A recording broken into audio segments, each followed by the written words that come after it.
We're joined now by Vice President Joe Biden, who is live at his home at the Naval Observatory with us. Good morning, Mr. Vice President. Good morning, Maggie. How are you? I'm fine, thank you. And you must be happy, too. You heard the poll results showing that Americans are overwhelmingly optimistic after hearing the speech last night. But now you have to deliver. And the President said last night that that is in large part your job. I'm curious to know what exactly you will be doing as the head of this unprecedented oversight effort. Well, what I'm doing when I leave this chair, Maggie, I've called for a cabinet meeting where I'm going to preside over to make sure that we know exactly what each cabinet member is doing, what resources they have available, how they're going to distribute those resources, how we're going to follow the money. I'm meeting with the governors as well as the mayors. I'm also meeting with private industry and private business, and we want to make sure that we don't do what the last administration did when it tried to help the banks. It ended up spending $350 billion, and the General Accounting Office said we can't account for a lot of it. Right. This is a matter of discipline and getting this right, and that's what we intend to do. We all remember when the bailouts went so terribly wrong. Everyone was angry. The President mentioned it last night. So you will know exactly where the money is going. But how will we know? Because we're going to put every bit of this transparently up on a website. You're going to know, you'll be able to go to a website. Every single bit of this will be on a website. We will report regularly. I'm going to be traveling around the country in addition to my responsibilities related to some foreign policy matters. I'm going to be moving to let people know exactly what's going on and when.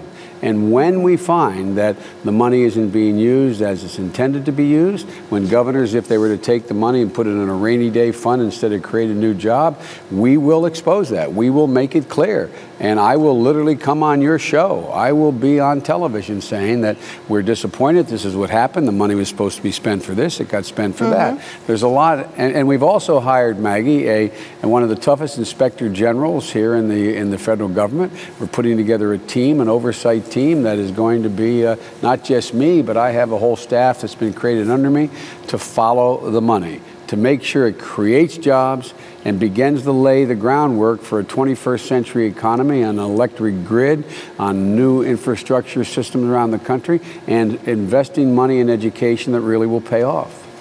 Mr. Vice President, we watched the speech last night with a cross-section of Americans, and we asked them if they had any questions for you. And I'd like to share one of them with you from a viewer who had to lay off most of her staff last year. Take a listen. What I'm looking for are real clear details about how is the stimulus package really going to help small businesses. Mr. Vice President?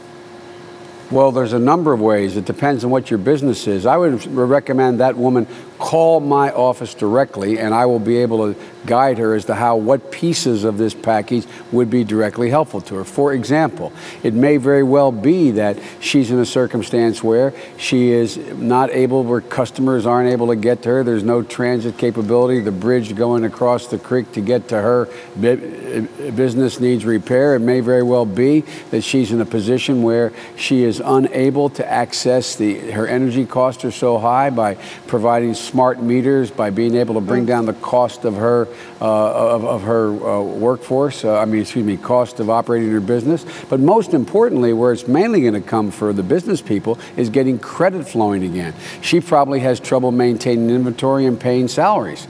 And that's because we got to get the bank credit flowing, and that's a separate issue the President spoke to. But we're going to be very, very demanding of the banks as we help them. We're going to demand that they act responsibly. So expect a call from Lisa Hendrickson later today. Okay, very good. In the last 30 seconds, Mr. Vice President, you obviously did a good job. The President did a good job of making Americans optimistic and convincing them that this is the right plan. But the Republican Party came out with their own charismatic, young, ethnic spokesperson after the speech and said, "We don't buy it. We're not on board." Are you taking any of their objections into account? Are any of their objections legitimate in your view? Sure. I'm sure there's some legitimate objections they have. But what I don't understand from Governor Jindal is what would he do? I mean, in Louisiana, there's 400 people a day losing their jobs. What's he doing? What's the answer? In the state of Louisiana, the infrastructure problems are severe.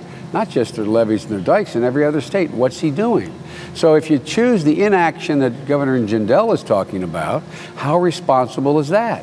While people are just sinking into the abyss. Look, every single time we faced a major crisis in this nation with a Democrat or Republican president, a proactive president has come forward, stated what is needed, laid out clearly what he wants to do, and challenged the American people. Barack Obama and I are absolutely, positively convinced that not only will we come out of this recession, but when we come out, we'll have a stronger middle class, a more competitive nation, and it'll be the 21st century will be ours, the U.S. That's what we got to lay the foundation for. All right. We sure hope so, Mr. Vice President. Thank you so much. We will. By the way, do you know the website? You know, I'm embarrassed. Do you know the website number? You know, I should have it in front of me, and I don't. I'm actually embarrassed. I'm going to call your office directly, too, and get it later. It is recovery.gov. Recovery.gov. Is that up and running already? That's up and running. All right. Thank you, Mr. Vice President. Thank you.